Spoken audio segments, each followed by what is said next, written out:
Welcome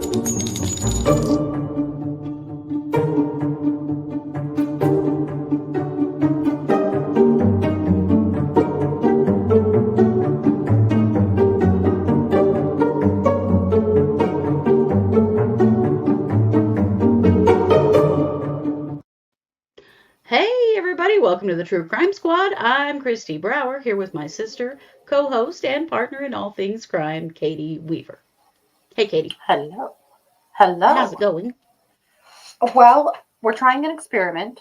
I'm gone completely off of my computer onto a different one to see if that makes any difference on the beep. So we'll see. Hopefully it does. Fingers crossed. Yeah, we're desperately trying to solve the mystery of the beep. Yeah. I know. It drives those of you that can hear it crazy. Those of you that can't hear it have no idea what we're talking about, and that's the part that's really fucking weird. Yeah. Is that you don't all hear it. No. But we're doing our best to try to get rid of it. But in the meantime, it is already Thursday. Monday holidays are so weird. Mm-hmm. So weird. This week has flown by. It really has. But, gosh, we have some really interesting stuff for you today. But I did want to share just a quick little thing from Fidget Whimsy. I have a bunch of Halloween stuff that I just put up.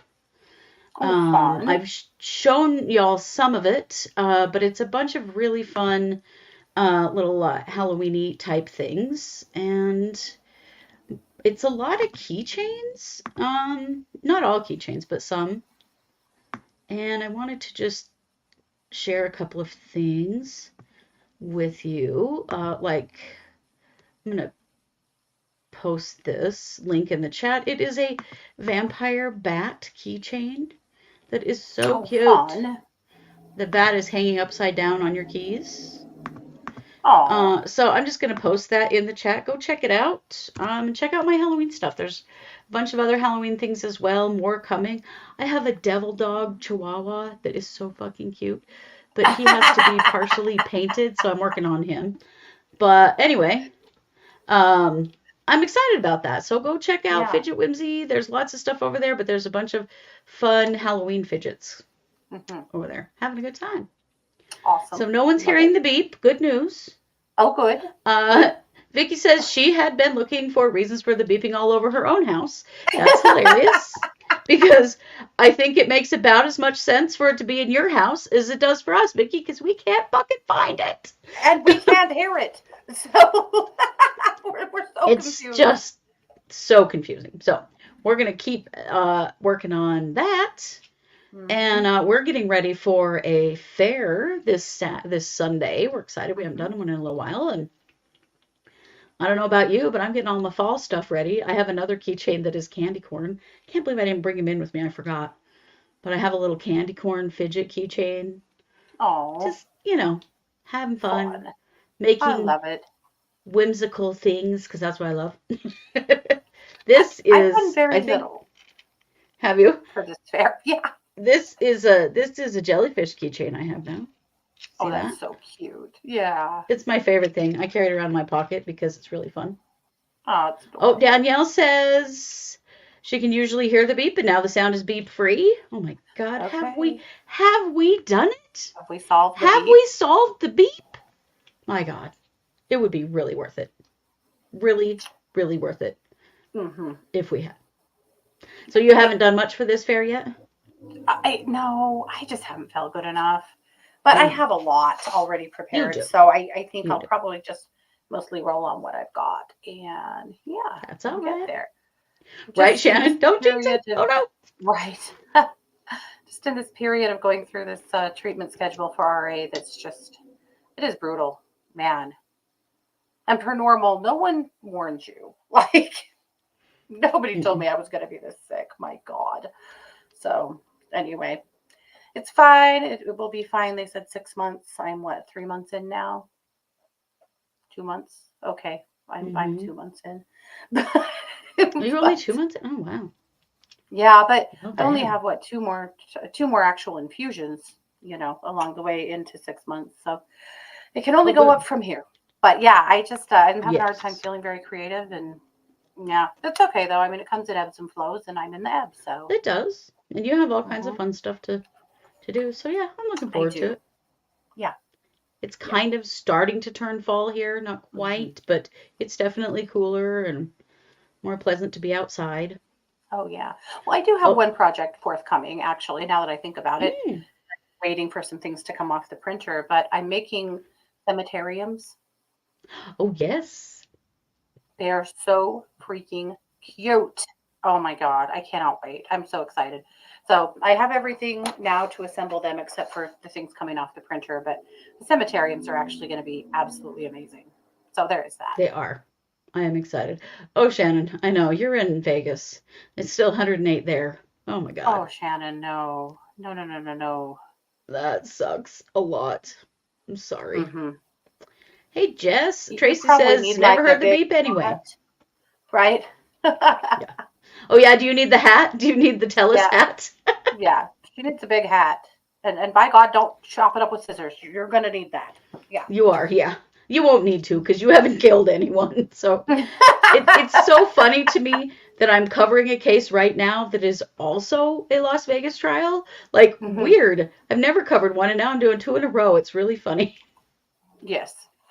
But anyway, we're going to get started. We each have a case for you today.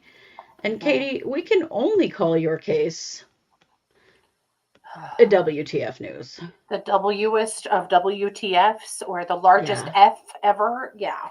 pretty much. Yeah.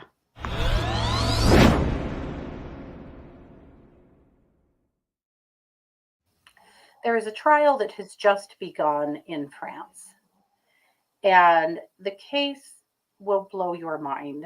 And I also, the case will help you see what an absolute badass Jazelle Pelicot is. And I want to talk about that. So, this is a case in which a, well, now 71-year-old woman received a visit from the police because her husband had gotten into some trouble. So, we're going to actually start right there. This was in 2020. This is what she testified to in court. And before I go any further, I want to say that I'm using Giselle's name because she is. And Yes. you'll see her image today as well. And I'm doing that because she is. She is a rape survivor. And this trial, she had the option for it to be a private trial because of her, to protect her privacy. And she said no, because these men deserve to be on blast and because she wants to represent anyone else who's ever been treated the way she was treated. And she wanted it to be very public, and very public it is. And for Yeah, that, just you are a badass, and thank you. I'm absolutely. is being blasted across the world, but at the same time, people need to understand these things are actually happening because it's Yeah, pretty hard to even believe this. But it it really happened. is. So on the stand, she told the magistrates today that on December 19th, my husband said he had a problem with his phone and his code. I didn't really understand. I was at my daughter's house. They have 3 adult children. When I returned to Mazan, our village, Mr. Pélicot picked me up but had changed. He looked pale and anxious. I was worried about his health as he prepared lunch. We were in the kitchen when he sat down and broke into tears. I didn't understand. I thought it was a health problem that had come back. He said he'd done something silly. I asked him what. He said he was caught in a supermarket in Carpentras filming under women's skirts. In 50 years, Mr. Silly? Filming. Hmm. No, I know, but But he said it was silly? yes. You Oh, little yeah. bastard. That's, Silly. ugh. Yeah. In 50 years, Mr. Pélicot had never taken pictures of other women.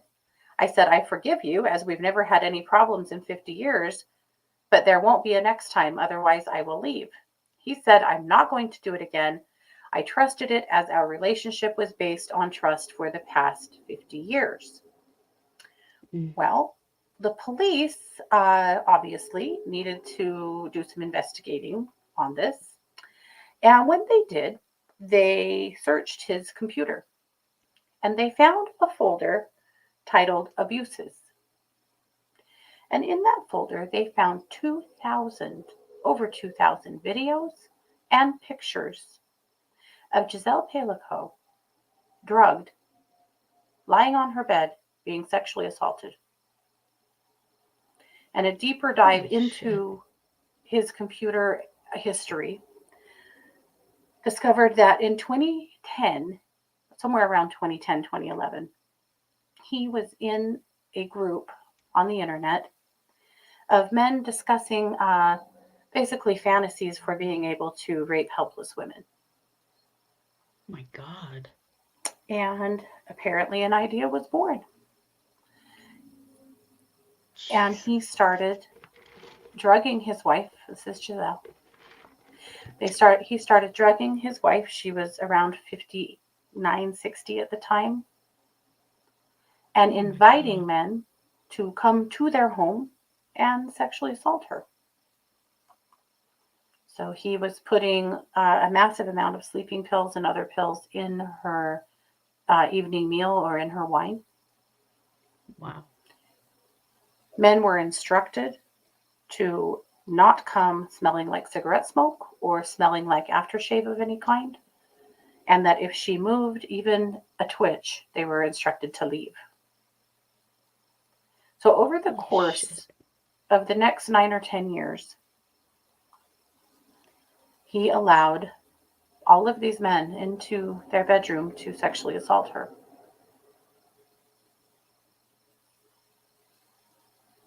So this happened from 2011 to 2020.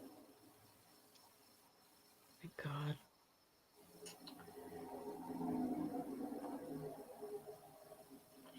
There was one man, when the judge asked if she knew any of the accused, she said she only recognized one. He was their neighbor. She said he came over to check on their bikes. She used to see him at the bakery. He was always polite and friendly. He had actually raped her 6 times without a condom and is HIV positive. Oh my God. She actually was found to be positive for 4 different sexually transmitted diseases, but I believe that HIV is not one of them. Oh my God. Thank goodness. Let's see. Sorry, try to get to my notes here. There's 50 men on trial, including her husband, who has basically pled guilty and copped to the whole thing. The 50 men on trial include a local counselor, nurses, a journalist, a former police officer, a prison guard, a soldier, a firefighter, a civil servant, and a lot of other men who live right around her town. Their town is only of 6,000 people. Oh my God. And her assailants were aged 26 and 73 years old. Holy shit. She was just living around these predators. Mm-hmm. That all recognized her, I'm sure, when she was out and about. So this is a complete list. I'm not going to read their names because that would take a long time. I'm going to let you guys take a look at it here for a minute because they do all deserve to be on blast. The Pelicots were married when they were 21. They had what she believed to be a wonderful relationship. They were what she said friends called an ideal couple. They had 3 children together that are all adults now and now living through this horror with their mother. And she believed that she was in a very healthy, loving, happy relationship all of this time. They were married for about 50 years. Oh my God.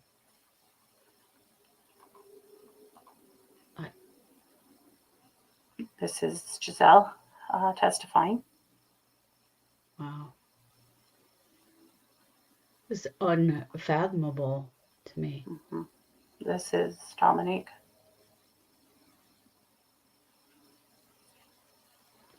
Were they paying him? Why was he allowing this or setting this up? Was he making money off this? What was the reasoning? I actually had a hard time finding that, if he was actually getting paid for this or if this was just All for fun. He was the one doing all the filming. So for voyeurism. God. So when he was asked in court if he was guilty, he agrees that yes, he is definitely guilty. And he called the folder where he kept all these files abuses? Mm-hmm. I mean, he most certainly knew what he was doing was extremely wrong. 100% did. Yeah. He and all of the assailants could be facing around 20 years in prison if they're found guilty. I thought it'd be longer than that. My God. Some of them absolutely flatly deny all of this and deny knowing them at all. There are some unidentified people from videos and pictures that have not been arrested because they don't know who they are.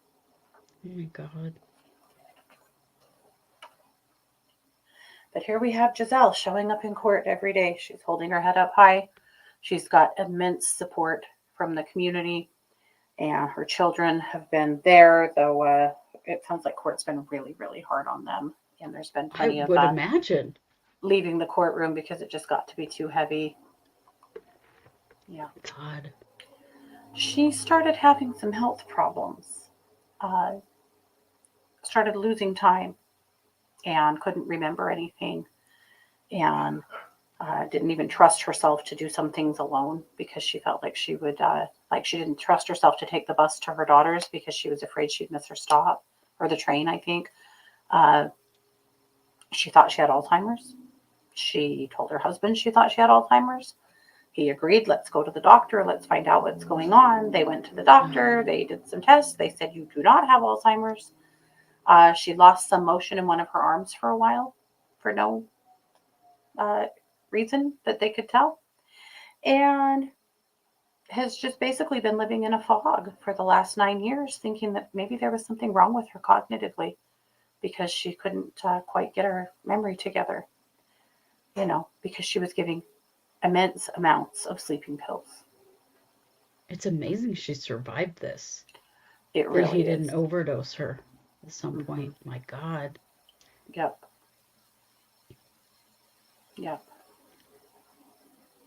He's a psychopath. Jesus.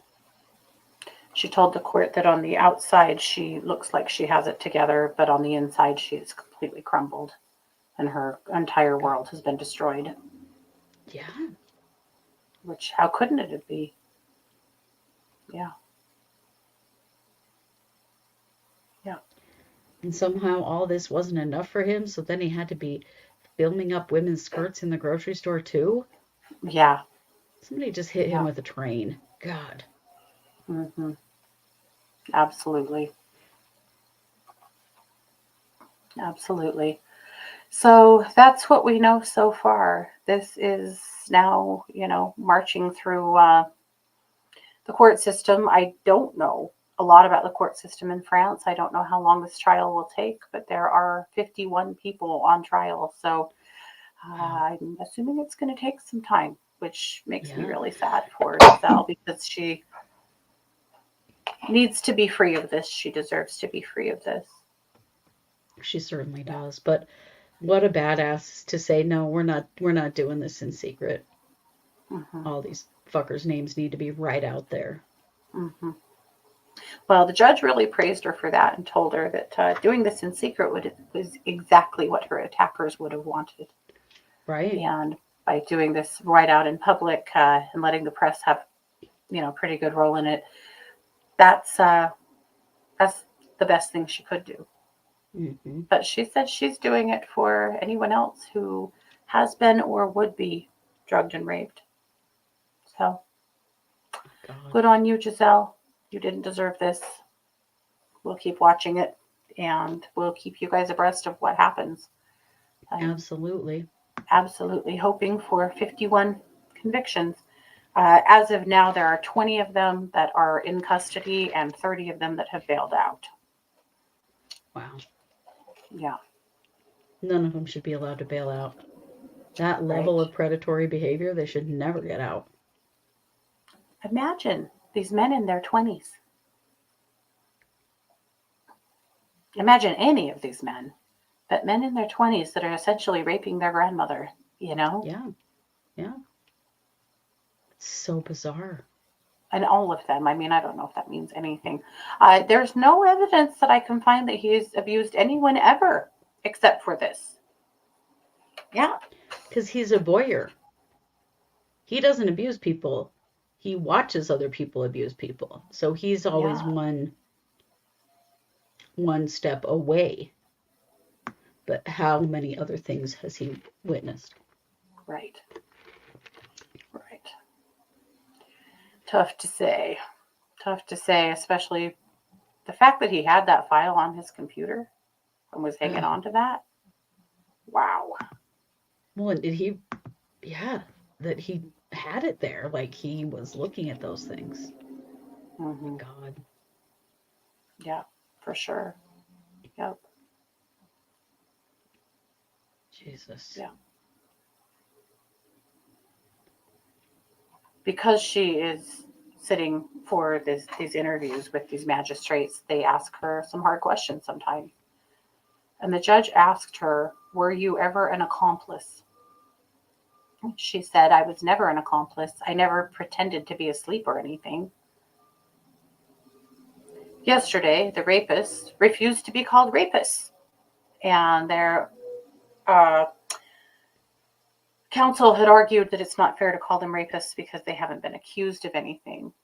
And so now they are... But they are accused. They've never been convicted of anything. And so now they're using a different term. I can't remember what it is, but she's not allowed to call them rapists in the courtroom. Bullshit. Mm-hmm. Bullshit. Mm-hmm. They're calling it a misleading generalization. So there's a different term they're currently or using. Just the truth. Right. Good God. Yeah, which I thought was pretty gross. Yep. So that's it. That's it on that. So we'll keep an eye on it for sure and keep you guys abreast of what's happening with it. Yes, we will. My God. Yeah. And with that, I'm going to kick the mic over to you for, what are we calling this? Another WTF? I think, well, yeah, let's just call it that because that's what it is.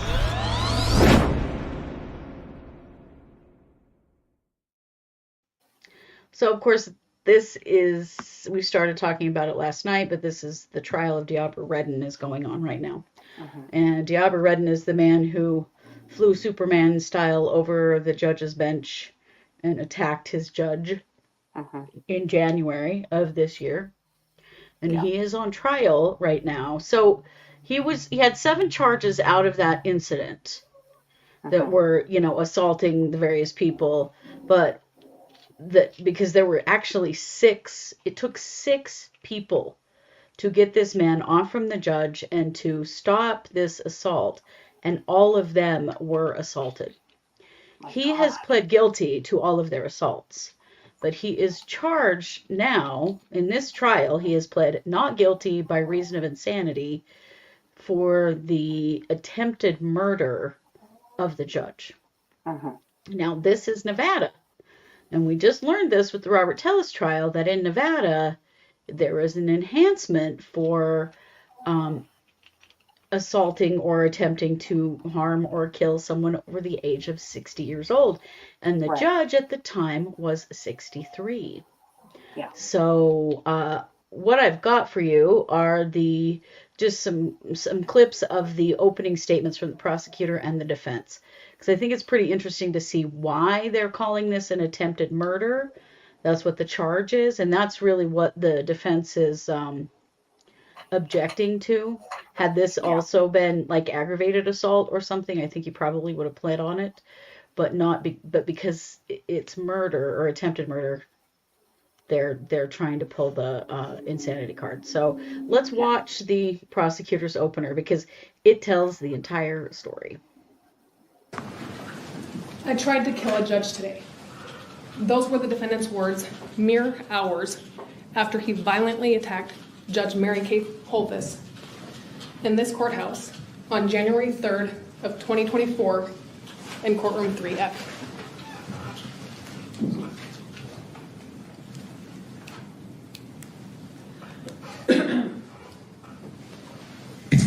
accordance with the laws and stated at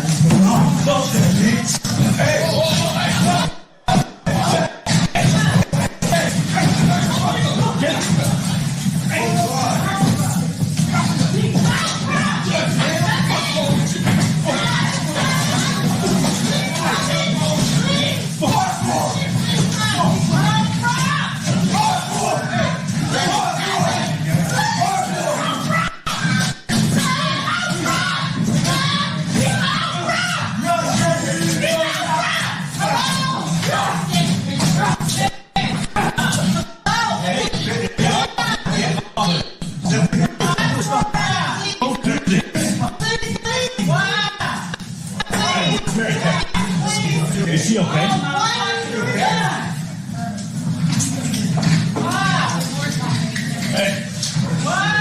Hey, can you fucking radio somebody? Fucking radio somebody! We're all here today because of that attack. Judge Mary Kay Holthus is here today because of the bravery and intervention of 6 men. Her law clerk, Michael Lasso, Correctional Officer Joseph Cabralda, Chief Deputy District Attorney Jory Scarborough, Chief Deputy District Attorney Richard Scow, Marshal Shane Brandon, the court marshal in Department 18 where this event occurred, and Marshal Ben Bachhuber, who is the court marshal in the courtroom next door. On the date of this incident, Judge Mary Kay Holthus was 62 years of age. She had been a judge since 2019. She had a mixed caseload, which meant she heard both civil matters and criminal matters. January 3rd of 2024 was a Wednesday, which meant it was a criminal calendar day. In anticipation of her calendar, she went through her calendar before the calendar actually occurred. Mr. Redden's case was obviously on calendar that day. She reviewed the relevant information pertinent to Mr. Redden's matter, which was on calendar for a motion to quash bench warrant and rendition of sentence, meaning he was supposed to be sentenced in front of her. The information she reviewed consisted of his pre-sentence investigation report. That report provides her important background information about Mr. Redden, but also the facts of the underlying offense. She made some preliminary notes. There was nothing particularly unique about Mr. Redden's case. Then her criminal calendar occurs. When Mr. Redden's case gets called, it's approximately 11:10 in the morning. A little more than halfway through her calendar, which began at 9:30 a.m. When the case gets called, initially, everything is going normal. You'll hear that typically with criminal sentencing, the state gets to argue first. Then a defendant is free to make a statement if he wishes to. In this case, Mr. Redden did. He argued for probation. He presented the court with information that he believed mitigated against a term of incarceration. After Mr. Redden was done, his defense attorney, Cesar Almasi, also made an argument to the court, seeking probation on his behalf. After Mr. Almasi was done, but prior to Judge Mary Kay Holthus having the opportunity to impose the sentence that she believed was appropriate, she made a comment, and that comment was interpreted by many people in the courtroom, including Mr. Redden, as indicating that he was not going to receive probation.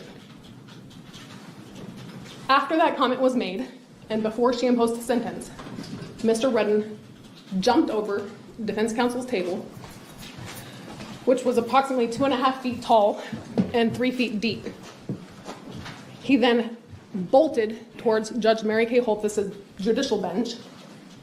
As you can see from this picture, the courtroom is set up differently from how this courtroom is set up. There's only one entrance and exit to the judicial bench in that courtroom. He then launched himself 4 feet, more than 4 feet, in the air, and tackled Judge Mary Kay Holthus like she was a football player. He then, once was over the bench and made contact with her, pulled her by the hair as hard as he could and yanked her to the ground like she was a rag doll.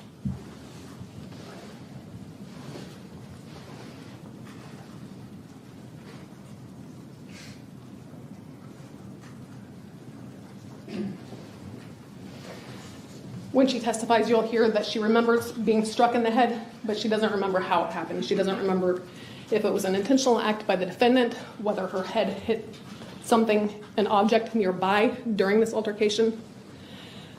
But she remembers being jolted and frightened. She was trapped. This is the judicial bench in that courtroom. That entrance is the only entrance to or from where she sits when she presides over her calendar. And the altercation that you saw in the first clip happened right there. She had nowhere to go. She was terrified. She knew that she was no match for his physical strength. So she hid. She hid as far away from Mr. Redden as she possibly could. She crawled into the corner of that bench and waited there until the entire thing was over. When you watch the full video, you'll see that it took approximately 3 to 4 minutes before Mr. Redden was moved from that location. She was so shaken up, you'll hear, that initially she tried to climb that wall that you see in the picture and exit her courtroom where her court clerk sits. That's not an exit. But she did not want to be near Mr. Redden, and Mr. Redden was still in the entrance when he was eventually apprehended. Okay, so that is what he did. Yeah, you can hear his mother screaming his name in the background, trying to get his attention and trying to get him to stop. But as you can see, it took 6 men to stop him and hold him back. He kept trying to get at her. He was in court for an assault charge. He had been in trouble a bunch of times, and his defense attorney will talk about that here in a minute. And they were like giving him probation, trying to get him to get help for his mental health, that kind of stuff. And this time around, the judge was like, yeah, I just don't think that's enough. I think you're going to have to do some jail time for, we got to get your attention. Yeah. He had, because this was a sentencing, he had the opportunity to speak for himself, which is why he had his handcuffs off. They took his cuffs off so that he could speak, not cuffed, I guess. Because I know that's everybody's question is, why was he unhandcuffed? He is also unhandcuffed in the courtroom now, but he is shackled. Please tell me he's got shackles. Gotta be shackles. I hope it's shackles. I don't know what it is exactly, but he is restrained, but he does not have handcuffs on. I don't know that I would feel real comfortable with that. When he first went to court, after this initially happened, they brought him in a spit hood and mittens. And like majorly restrained. Yeah. And then a few times he actually tried, that's right. There was a bench warrant this time because he didn't show for court. He tried to refuse to go to court several times after this event as well. He is much calmer, but you're going to hear why. What's happened is that he was found not competent. There he is in his spit hood. He was found not competent, and he spent 5 months in a psychiatric hospital. What's being said publicly is that he is diagnosed with schizophrenia, and that he was stabilized on medication in a hospital and found to be competent after 5 months hospital stay. And so, yes, he was placed on meds. He very clearly is on meds now. I mean, you saw him in the courtroom. He is much more stable than he was at that time. So that's really where the defense is coming at this with, is that he was found to be not competent, which you could make the leap that then he was not sane at the time that he committed this crime, because they're going for an insanity defense, not guilty by reason of insanity, for the attempted murder. Mhm. They're also attacking the charge being attempted murder. Very Right. quickly, believe it or not, there's a loud beep going on outside my window. It's construction on the road. Today It's of all not days. from us. God damn it. The damn beep. It's back. Who is in charge of administering his meds? I don't know. But I do know that he, spent 5 months in a facility getting stabilized. So they're attacking the charge, basically saying, well, you'll hear what the defense has to say. It's interesting though, because this doesn't follow Nevada law very well, and when you hear it, you may recognize it from the Telus trial. So I'm gonna just play the defense part of the defense opener, and so we can kind of see what the defense has to say.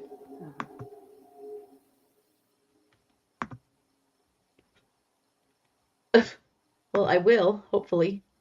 May it please the court, counsel, ladies and gentlemen of the jury, thank you for your time and attention. 3.7 seconds. 3.7 seconds. That was when the officer unclaps the handcuffs. My client heard it, turned and looked at him, and made a move for the bench. This all occurred in 3.7 seconds.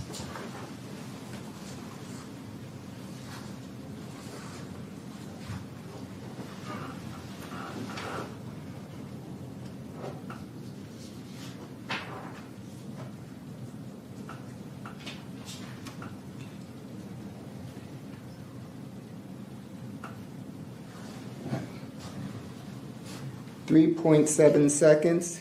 That was not enough time for Mr. Redden to formulate the intent to kill Judge Holtis. Remember what this case is about. There is one count of attempted murder. And for there to be an attempted murder, there has to be intent to kill. As everything else in life, the story didn't begin on January 13th. This story actually occurred on April 13th, 2023. This is when Mr. Redden was first arrested for what brought him in front of Judge Holtis. And basically, Mr. Redden was arrested for swinging a metal baseball bat at his brother-in-law. What was he charged with? He was charged with assault with a deadly weapon. He was also apprehended by the police, and he was taken into custody. When you're taken into custody, you're supposed to, within 48 hours, stand before a magistrate so they could decide the question of bail or not. Mr. Redden, on April 13th, told the officers that had him in custody that he refused to be transported. So he was just going to stay in custody without these charges being read to him. The following week, they waited some time, continued the matter. On April 20th, 2023, Mr. Redden, he failed to leave his jail cell again. And he says that he wasn't coming to the hearing. They had to continue the hearing. Again, on April 25th, Mr. Redden refused to be transported to the heading. Finally, the Justice Court Judge Jacinto, he did an order that says, by any means necessary, he needs to be present in this courtroom. So on April 26th, the officers got Mr. Redden, and he was present. The judge then, he's handed the charges. The judge asked him if he understood the charges. Mr. Redden didn't even respond to the judge's questions, even though he had a copy of the information, which was assault with a deadly weapon, on his person. And not only did he not answer the judge's questions, he became disruptive in the court proceedings. At this point, again, we have almost a week plus that we see this individual not coming to court. once he gets to court, he's being disruptive and he's not participating in the court proceedings. At this point, his attorney, which was a public defender, then petitions the court to send him to what's called competency court. Competency court is a whole nother courtroom here in our building. And competency court is for people that do not understand the legal proceedings, are unable to assist their attorneys in their defense, or number 3, appear to have some kind of mental condition that prohibits them from acting properly in court. All those things were exhibited by my client, Mr. Redden. He was sent there to be evaluated and see if he can be restored to competency. Restored to competency is basically, we can't try you.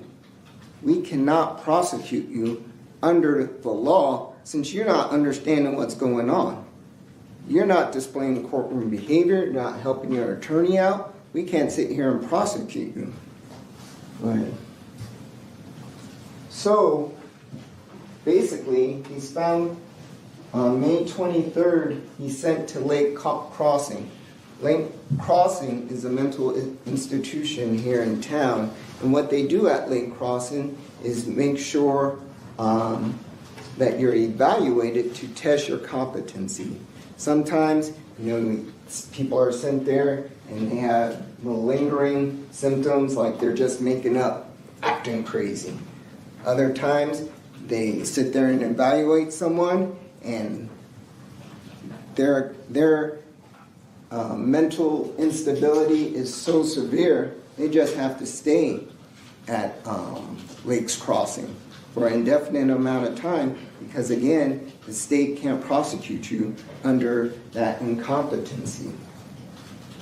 So, in regards to Mr. Redden, he was evaluated and it was determined by Dr. John Paglini, who will be here and he'll testify in regards to this case and in regards to his finding of incompetency. And there are other psychiatrists because there at least has to be 2 that make that determination.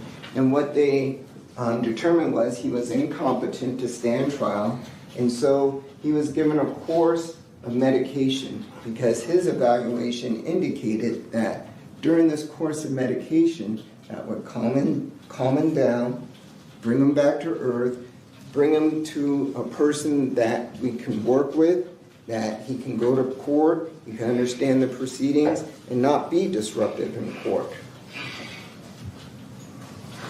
So Mr. Redden, when you go back to that one, I just want to make the last point that he was at Lakes Crossing for 5 months. He is eventually found by the doctors on October 20th, 2023 to be competent to go ahead and proceed with trial. So exactly 5 months later. So I had that a little bit backwards. It's the competency happened before, and that's where they think they've got something, I think. And it'll be interesting because maybe they do. He was found to be incompetent, and then he was found to be competent again before this incident happened. But where he's been incompetent in the past, I don't know. I don't know if it's going to fly. The defense has 2 psychiatrists coming to speak on their evaluations of him. Uh-huh. This attorney, I believe, is actually a private attorney. He's not very well spoken. I wish he could say competency correctly, like maybe once or twice. And the prosecutor was really nervous. Yeah, maybe this was, I don't know, maybe she's not been first chair very much. Or honestly, a trial of this nature where you're a court employee, like, it's got to be scary that these kinds of things can occur. And now they've got to be in the courtroom with this guy. So I'm going to keep following. They didn't start today until not long before we started this. like 45 minutes before we started the show, so I haven't been able to see what's gone on yet in court today. But yeah, that's what they're trying to say, is that he was insane at the time that he commit the crime, and also that 3.474 seconds, whatever he said, isn't long enough to form intent. However, if you remember, the conversation around intent was discussed by the prosecutor in the Robert Tellis trial, and that by Nevada law, 1 second of deciding to kill somebody, then kill them, is intent. Right. And so I found it really interesting that that's what he's trying to say, because that does not actually, it doesn't actually follow Nevada law. And then you have this a statement that he made to the jail staff the next day. He said he was moving slowly. And he said, "Sorry, I'm sore today. I tried to kill a judge yesterday." Yeah. And so they're using that statement as intent. Will it get through as intent? I don't know. And I don't. Well, it wasn't understand. I attacked a judge yesterday, or I lost my cool yesterday. It was I tried to kill a judge yesterday. Yeah, I tried to kill a judge yesterday, which, maybe that shows intent. I don't know. We'll see what the evaluators have to say, and we'll see. There are probably prosecution evaluators as well. There are usually evaluators on both sides.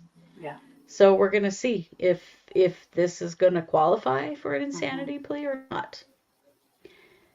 They're just trying to fight the attempted murder charge, because it's a lot bigger penalty than the assault charges. For sure. But interesting stuff. I mean, he's clearly medicated now. Looking at him sitting there, he's attending, he's able to, he appears to be understanding what's happening. He's behaving appropriately. He's not in the same place that he was that day. No. Oh, excuse me. So, anyway, that's where we are with Deobra Redden. Quite a friggin' case. I would imagine everybody's kind of on edge in that courtroom. I would think so. Yeah. Yeah, and they're in a court. Of course, it's a different judge, and that courtroom, there are 2 egresses from the bench. Because that poor judge, she had nowhere to go. She got up underneath that desk as far as she could to get away from him. Yeah. Because she had no way of getting out and away. But what a baddie, man. Yeah. She came straight back to work. She faced him down like she's absolutely not letting fear get the best of her. I think the judge was taking the stand today. Yes. I haven't had a chance to see it yet, but yeah. Well, the other thing that she did is that a week or 2 after this happened, she sentenced him. Yeah. To the original sentence that she was going to give, and she made a point of saying in the courtroom, "This is the same sentence that I was going to give you a week ago, before you attacked me. That doesn't change anything." Yeah. And she gave him his sentence. She doesn't have to face him in court as a judge anymore, but she does have to face him in the courtroom, which I would think would probably be scary enough after what he did. Right? Can you imagine? Most judges probably can't imagine, finding themselves on the witness stand. No. Right? Not really where they can't imagine. Yeah.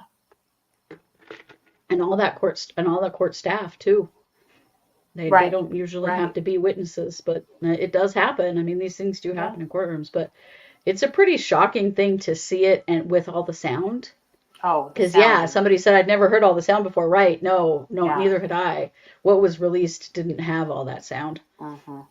But when you hear it, it's terrifying. Wow. Yeah. Yeah.